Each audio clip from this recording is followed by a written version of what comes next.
អូនដឹងអត់អូនគឺជាក្របពេជ្ររបស់បងអូនជាគ្រូពេជ្ររបស់បងជាគំ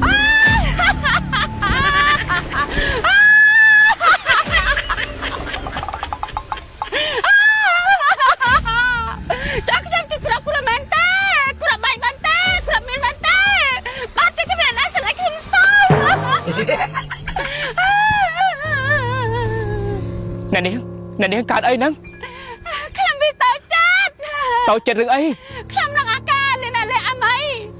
សិតតែជាក្របគ្រូសិតតែជាក្របបែកគ្មានណាស្រឡាញ់គ្មានណាយក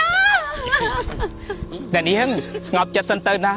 ទោះបីពេលនេះអ្នកនាងមិនទាន់ជាក្របពេជ្រនៅជាដុំថ្មប៉ុន្តែអ្នកនាងកុំភ័យឲ្យតែយើងធ្វើល្អថ្ងៃណាមួយអ្នកនាងនឹងក្លាយទៅជាក្របម្យ៉ាងក្របអីទេគឺក្របបែកមិនទាន់ផ្ទុះបងលេងគាត់តើអត់ទេអ្នកនាងថ្ងៃណាមួយអ្នកនាងនឹងជប់គូហើយមនុស្សយើងតែតែមានគូដូចគ្នាសូម្បីតែឆ្កែក៏វាមានគូតម្រាំមនុស្សនោះដល់គូស្អីទៀតក៏លាត់រន់តាបាញ់ហើយ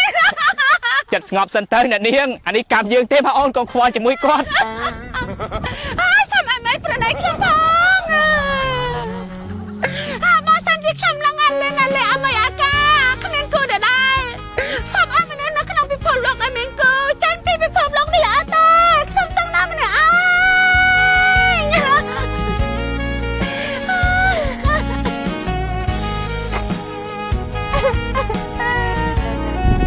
ម៉េចអត់ព្រមធ្វើមកហូបធ្វើអីខ្ញុំញ៉ាំហើយមិនបានមកយំលើម៉ូតូនៅកណ្ដាលព្រៃចឹងមិញថៃខ្ញុំតើចាប្រហែលជាខ្ញុំជាក្របគ្រូមែនទេថៃមិញឯងក្របគ្រូថៃខ្ញុំតើចាតែគ្មានអ្នកស្រឡាញ់អាណាគេស្រឡាញ់មិញឯងបើច្បែបមុនមិញឯងឡើងប៉ុណ្ណាណីឈប់យំទៅខ្ញុំខ្លាចមកឈប់យំមកមិនភ្លៀងឃើញអត់កុំយំទៀតនេះខ្ញុំចង់ឲ្យមិញឯងធ្វើផ្អែមធ្វើអីខ្ញុំញ៉ាំហើយនេះខ្ញុំទៅមកពីផ្សារជីកម៉ងហើយខ្ញុំបានទិញផលិតផលទឹកដោះគោផ្កាឈូកឲ្យមិញឯងមកធ្វើអីឲ្យខ្ញុំញ៉ាំចាស្អីគេខ្លះហ្នឹងនៅក្នុងនេះមានដូចជាទឹកដោះគោខាប់ផ្កាឈូកទឹកដោះគោខ្ទិះផ្កាឈូកហើយនិងទឹកដោះគោឆៅផ្កាឈូកហើយមិនតែប៉ុណ្ណោះទឹកដោះគោផ្កាឈូកទាំងអស់នេះគឺជាផលិតផលរបស់ក្រុមហ៊ុនជីកម៉ងទៀតផងល្អណាស់ក្រុមហ៊ុនជីកម៉ងគឺជាក្រុមហ៊ុនធំខ្នាតចាក់របស់ខ្មែរនេះត្រូវហើយមីងគ្រប់គ្រងផលិតផលខ្មែរទៅធ្វើឲ្យប្រទេសរបស់យើងនឹងរីកចម្រើនណាមីងហ្នឹងហើយមីងឯងណាយកទៅធ្វើឲ្យខ្ញុំមីងឯងអាចឆុងកាហ្វេឲ្យខ្ញុំញ៉ាំក៏បានធ្វើនំខេកក៏បានធ្វើផ្អែមក៏បាននិយាយទៅធ្វើមកឲ្យតែមីងចង់ធ្វើណាមីងចាទៅលឿនប្រយ័ត្នកោដេញជុល